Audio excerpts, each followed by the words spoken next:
राम भक्तों, जय माता दी। कैसे हैं आप सब? तो देखिए, सबसे पहले आपको नवरात्रि पर्व की ढेर सारी शुभकामनाएं। अभी मैं आपको थोड़ा सा व्रत के बारे में कुछ बताना चाहती हूँ। देखिए, वीडियो तो मैंने व्रत के बारे में बहुत पहले भी डाले हैं। अगर आपने नहीं देखे होंगे, अगर आप नए हो मेरे चैनल पे, तो देखिए मैं आपको फिर से बता देती हूँ कि अभी मेरे को जस्ट अभी याद आया कि एक लेडीज़ ऐसे बात कर रहे थे, हम पड़ोस में ही रहती है। तो मैंने उसको बोला कि आपने तो नवरात्रों के व्रत रखे होंगे, ऐसे बात चल रही थी व्रत के बारे में। तो बोलती है कि नहीं, व्रत तो मैंने रखे थे बट टूट गया मेरा, तो आज मेरा व्रत नहीं है। मैंने कहा वो कैसे टूट गया?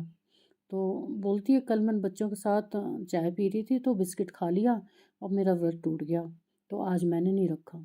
मैंने कहा एक बिस्किट खाने से आपका व्रत कैसे टूट सकता है? बोलती है अन्न था, तो अन्न नहीं खाते इसलिए व्रत टूट गया, तो गलती से हुआ।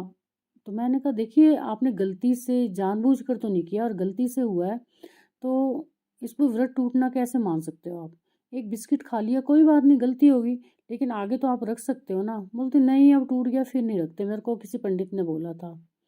देखिए, मैं आपको कई वीडियोज़ में बता चुकी हूँ कि पंडित पता नहीं क्या-क्या बताते हैं और हमसे वो रूल फ़ॉलो नहीं होते हैं। बहुत कठिन होते हैं वो उन रूलों को फ़ॉलो करना कि ये खाना, वो नहीं खाना, ऐसे रखना है, ऐसे करना है।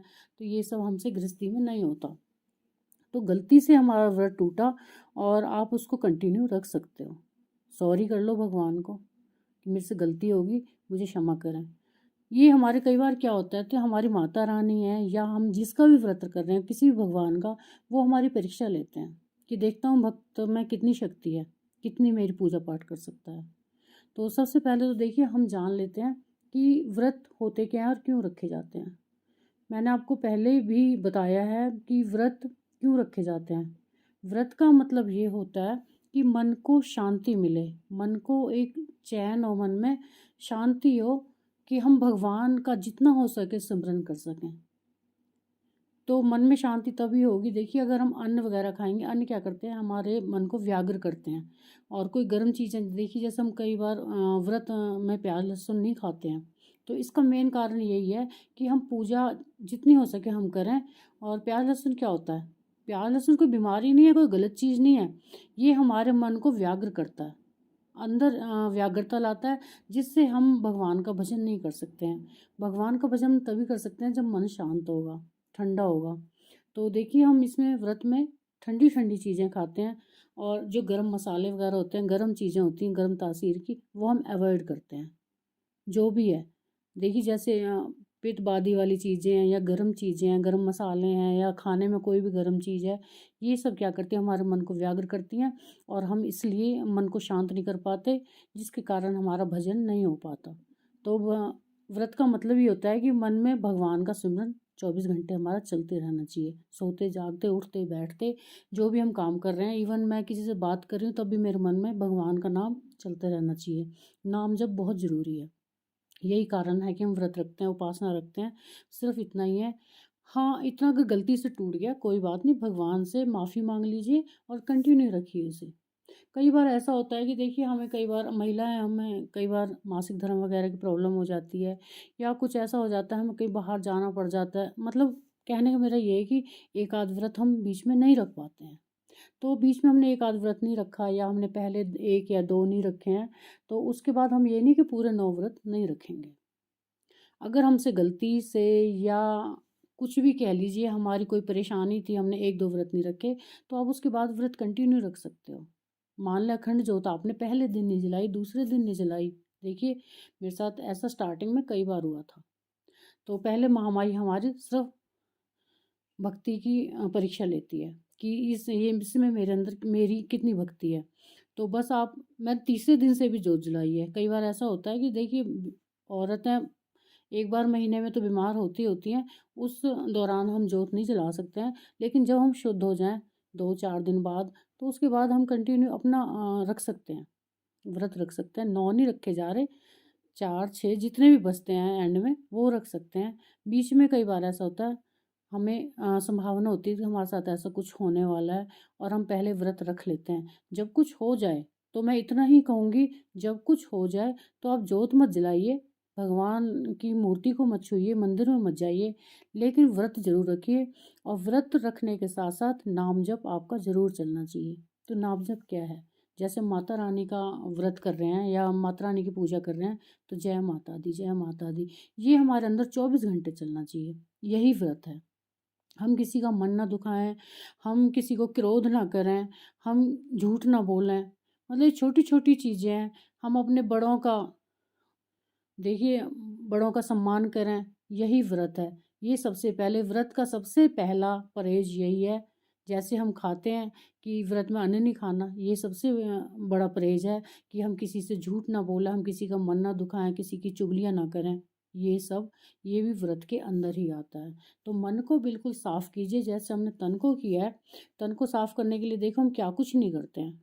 साबुन से नहाते हैं, ये सब कितना कुछ करते हैं। देखिए हम नए अच्छे कपड़े पहनते हैं, सुगंधित चीज़ें लगाते हैं अपने शरीर पे, लेकिन मन को भी वैसे ही साफ़ करना है।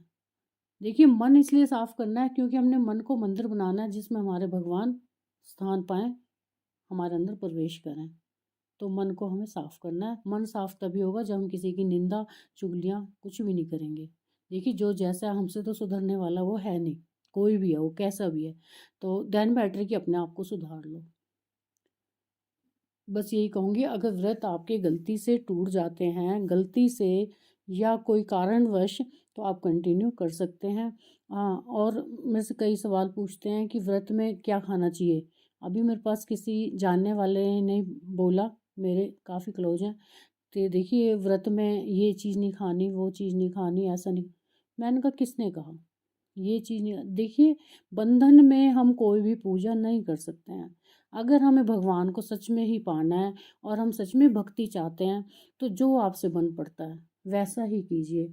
अगर आप पूरा दिन व्रत नहीं रख सकते, एक समय भोजन ले सकते हैं। अगर आप चाय चाय भी नहीं रख सकते, तो कुछ बीच में खा सकते हो। कई बोलते हैं निर्जला ही रखना है, नहीं जी, जो आपके मन को शांति दे। देखिए भूखे पेट भी भजन नहीं होता, तो कुछ ना कुछ हमें खाते रहना चाहिए। सबसे बड़ी बात यह है कि अगर हम कुछ नहीं खाएंगे तो हमारे शरीर में कितने रोग उत्पन्न हो जाएंगे, और उन रोग उत्पन्न हो जाएंगे, हम काहे की पूजा पाठ कर पाएंगे? कर पाएंगे क्या? पूजा पाठ तभी होता है जब हमारा शरीर स्वस्थ होता है। तो इतना ही कहूँगी, जो आपका दिल करे, जैसा भी आप व्रत करते हो। देखिए कोई प्याज लहसुन तो कोई भी नहीं खाता, चलो मैं मानती हूँ, लेकिन कोई घिया नहीं खा रहा है, कोई कद्दू नहीं खा रहा है, कोई लाल मिर्च खा रहा है, कोई हरी मिर्च खा रहा है, कोई सिर्फ काली मिर्च और सेंधा नमक पे ही व्रत कर रहा है। देखिए अपने अपने सबके अलग अलग तरीके हैं व्रत करने के। जैसा आपको सूटेबल है, जैसा आप करना चाहते हो वैसा कीजिए। बस इतना ज़रूर कहूँगी, नवरात्रे हैं, 9 दिन है, माँ की देखो माँ हमारे घर आगमन कर चुकी है। तो बस अपने आप को सात्विक रखिए, सात्विक खाइए, सात्विक रहिए, और ब्रह्मचर्य का पालन ज़रूर कीजिए। अगर आप शादीशुदा हैं तो ब्रह्मचर्य का पालन बहुत ज़रूरी है 9 दिन, नहीं तो बहुत आपको व्रत क्या, पूजा पाठ क्या, सब कुछ खंडित हो जाएगा, और माता इतनी रुष्ट होगी कि मैं आपको बता नहीं सकती। तो बस अपना भूमि शयन तो मैं नहीं कहूँगी, ठंडा आ रही है भूमि शयन तो नहीं, पर अपने बिस्तर को साफ शुद्ध करके अपना ब्रह्मचर्य का पालन कीजिए। पति है तो पत्नी से, पत्नी है तो पति से दूर ही रहिए जितना हो सकता है। 9 दिन बिल्कुल आपको ये तो ज़रूर करना पड़ेगा। बाकी आप जैसे आपकी इच्छा करे व्रत कर सकते हो। कुछ भी आप खा सकते हो, जो आपको बस ये है कि अन्न नहीं खाना, अन्न के बजाय और बहुत सारी चीज़ें हम कुछ भी सेवन कर सकते हैं। अन्न ज़रूरी नहीं है, अन्न के अलावा बहुत कुछ है खाने को। तो आप कोई भी व्रत वाला आटा ले आइए, दलिया ले आइए, या कुछ भी ले आइए, साबूदाना वगैरह, आप व्रत कीजिए, बेझिझक कीजिए, जो आपका दिल करे खाइए, और जैसा भी आपका रिवाज है वैसे आप व्रत को कीजिए। लेकिन किसी के चक्कर में नहीं आइए, कोई कुछ कहता है, कोई कुछ कहता है, और हम फिर पता नहीं चलता हमें हमें क्या करना है, तो सस्पेंस में हो जाते हैं। इसलिए किसी की मत मानिए, जो आपकी इच्छा कर रही है वैसे कीजिए। बस एक बात ज़रूर कहूँगी, महामाई की शाम को जितनी भी आप पूजा करते हो, आरती ज़रूर करना।